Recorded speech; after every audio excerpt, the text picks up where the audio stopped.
This is part one of my modular workbench build. In this video, I'm going to show you how I built this double flip-top bench for my planer and spindle sander. The build, when completed, is going to be 3 different benches which can be bolted together. This project gave me a chance to use these new tools: a Kreg 520 Pro Pocket Hole J Kit and a DeWalt DCA 1820 20 volt to 18 volt battery adapter. This will hopefully add some life to my almost 20-year-old 18 volt DeWalt tools. Links for these are in the description below.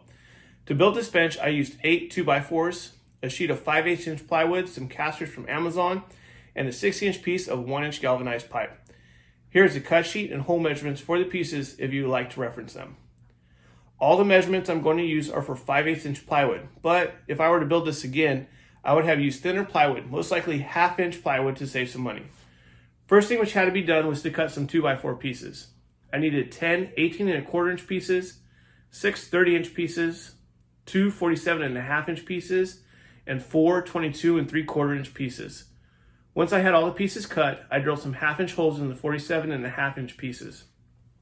I placed marks at 6 15/16 of an inch and 15 3/8 of an inch from each end.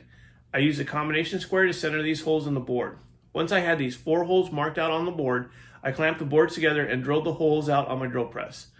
I used the drill press to ensure the holes were straight and square. 1/2 inch holes were drilled because I plan on bolting the benches together using 3/8 inch bolts. On 2 of the 18 1/4 inch boards, I placed marks at 4 15/16 of an inch from each side, centered on the board. I drilled these out with a 1/2 inch drill bit on my drill press as well. The next thing I did was mark the board where the 1-inch galvy pipe is going to pass through. On 3 of the 18 1/4 inch boards, I put marks at 9 1/8 of an inch from the end and 1 3/8 of an inch from the top. On 4 of the 18 1/4 inch long boards, I placed the boards on edge, then I put a mark on the 1 1/2 inch side of the 2x4 at 9 1/8 of an inch from the end and 3/4 of an inch from the edge. This mark is basically centered on the board. These boards will lay flat and be part of the framework for the flip tops. I put these marks on both sides of the board. After all the marks are placed, I drilled the holes out with a 1-inch Forstner bit on my drill press. The bit is too short to go through the 3.5 inches of board, so I have to flip the board around and drill it through the other side to complete the hole. These came out pretty good, if I do say so myself. The 1-inch galvy pipe has an outside diameter that's a little bit bigger than 1 inch. It's about 1 1/16 of an inch. To get the pipe to fit, I use my spindle sander. To make this a little faster, I used an 80 grit spindle drum. I just sanded the hole out to make it larger and kept checking the fit with the galvy pipe. I still wanted the fit to be snug so the flip tops didn't have too much play in them, if any. Once all the pieces fit on the galvy pipe, it was time to start building the frames for the bench and the flip tops. I used pocket holes to secure the pieces together, and this Kreg 520 made this very easy. I drilled 2 pocket holes on each side of the 18 1/4 inch pieces and on the ends of the 47.5 inch pieces. After all the holes were drilled, it was time to screw all the pieces together. I used Kreg 2.5 inch indoor screws. I built the frames for the flip tops first. To build these, I will need the 22 3/4 inch pieces and 4 of the 18 1/4 inch pieces, which have the 1-inch hole drilled in the middle of the board on the 1.5 inch edge side. Place all the boards flat on a flat surface and use the screws to secure the pieces together. I placed a 2x4 on the top and pushed the pieces up against it to ensure the pieces are flush when screwed together. I also used a speed square to make sure the pieces are square once completed. After these are built, I put the upright supports for the flip tops together. These are built with the 18 1/4 inch pieces, which have the 1-inch hole drilled on the 3.5 inch face of the board, and the 6 30-inch pieces. The 18 1/4 inch pieces, which has the 1/2 inch holes drilled in them, gets put on the bottom. I placed the good part of the boards facing out and put the sides of the boards, which had the pocket holes in them, placed so they would be hidden on the inside of the bench. The 2 sections, which have the 1/2 inch holes drilled on the lower section, will be placed on the outside of the bench. The one in the middle will just need an 18 1/4 inch piece on it without any holes in it. This is the only 18 1/4 inch piece without any holes drilled in it. Once these upright supports are built, the 47.5 inch pieces are screwed onto the bottom of the pieces, and these make the lower railings, which basically tie this whole thing together. I added the first railing with this jig I made, but it only worked going one way. So to add the other railing, I just put the frame on a flat surface, which happened to be my driveway, but any flat surface would work too. After these railings were secured to the outside upright supports, I used a speed square to make sure everything was square and at 90 degrees. Now it was time to add the middle support. I first measured where I was going to notch out the upright supports so the upright will fit inside of the railings. I made a mark at 1.5 inches from the outside and 3.5 inches from the bottom up. This rectangle area I will notch out with my circ saw, and then this support will fit inside the frame rails. After these marks were made on both sides of the middle upright, I measured to the middle of the railings and placed a mark. I measured from both sides to the middle to ensure the mark was indeed in the middle of the bench. I then put a mark 3/4 of an inch to the left and 3/4 of an inch to the right. After these marks were made on both sides of the middle upright, I measured to the middle of the railings and placed a mark. And this marks where the middle support will go. Now it's time to notch out the support. I did this using my circ saw as well. I adjusted the guide so the blade would make a 1.5 inch deep cut. Then I started making cuts in the rectangle area I marked off in the upright earlier. After there were sufficient cuts through this, I knocked the pieces out with the claw side of a hammer. I sanded each side so it was flat using my palm sander. When both sides were notched out, I put it into the frame and then made sure the support was square to the rest of the frame and centered where it should be. I pre-drilled the screw holes with the countersink bit and used 3.5 inch deck screws to screw it all together. Once all the uprights were in, I cut 2 pieces of 2x4, which were put on the inside of the outside uprights, which helped add some rigidity to the framework. I used 6 2.5 inch screws to hold these to the rest of the frame. I placed 2 screws going from the long lower railings into the end of each 2x4 and 2 from the short lower railing into the support. I pre-drilled the holes with the countersink bit before adding the screws for this as well. I'll drill the 1/2 inch holes through this new board later.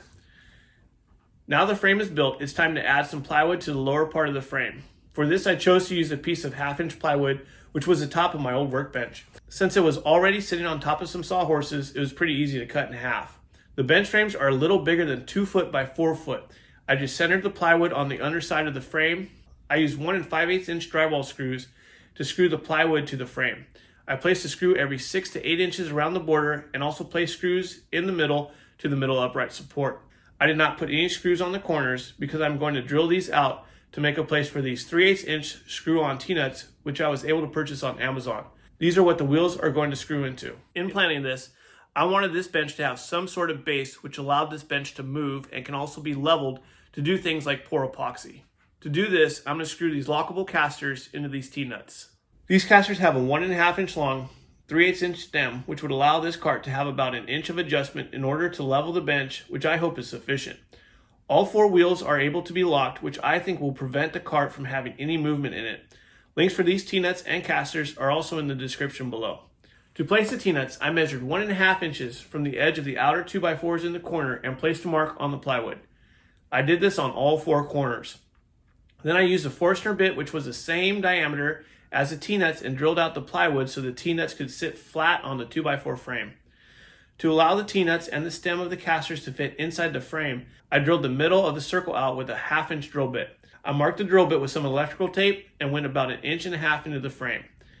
After the plywood is removed and the holes are drilled, I added the T-nuts and screwed them into the 2x4 frame with 1.25 inch GRK wood screws. Before placing the wheels into the T-nuts, I placed the nut on the stem first and then the lock washer and washer. By doing it this way, if I ever wanted to screw the wheels out and then lock the wheels in place, I could screw the nuts up against the T-nut, which would lock the wheel in place. After the wheels were on, it was time to flip the cart back around and add the flip tops. I cut a piece of the 1-inch galvy pipe about 51 inches long. This would allow the pipe to stick out a little bit on each side, then I could cut off the excess. I wrapped a piece of tape around the pipe to mark it for a straight cut. I cut it using my DeWalt grinder with a cutoff wheel. On a side note, using the new 20-volt DeWalt batteries added some power to these tools. After the pipe was cut, I test fit it to make sure it would slide into the uprights. I had to use a hammer to get it all the way in the first time, so I removed the pipe and sanded the tight spots with some 80 grit sandpaper. Now it's time to build the swivel tops. I cut 2 pieces of the 5/8 inch plywood at 25 inches by 4 feet.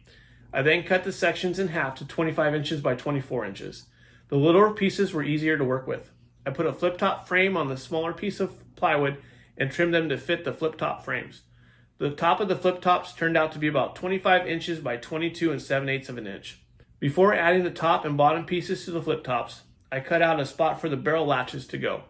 The cutouts are about 2 inches long and a 1/2 inch deep. I used my table saw to cut these out.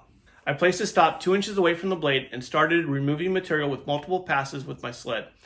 After I made a sufficient amount of cuts, I knocked out the chips with the claw end of a hammer and used my palm sander to make the cutouts flat. After the cutouts were complete, I put the top piece of the plywood onto the flip-top frame. I used 1-inch drywall screws to secure the plywood onto the frame. I pre-drilled holes to prevent splitting and placed 10 screws around the outside perimeter of the frame. Later, I used 1 1/4-inch drywall screws to secure the plywood because the 1-inch screws would not get tight and were stripping out the wood. Once one side of the plywood was on, I cut 2x4s which would be added to the inside of the frames. This would do two things. Besides adding some strength to the frames, they would allow a place for the tools to be secured with lag bolts. I used the pocket hole jig to add 1 hole to each of the 2x4 pieces. Then these were added to the inside of the flip-top frames. I screwed these 2x4s to the frame using 2.5-inch Kreg screws. Then I added the bottom plywood to the flip-top frame. I built the other flip-top using the exact same method. Now for the moment of truth. I clamped a 2x4 to the top of one of the flip-tops.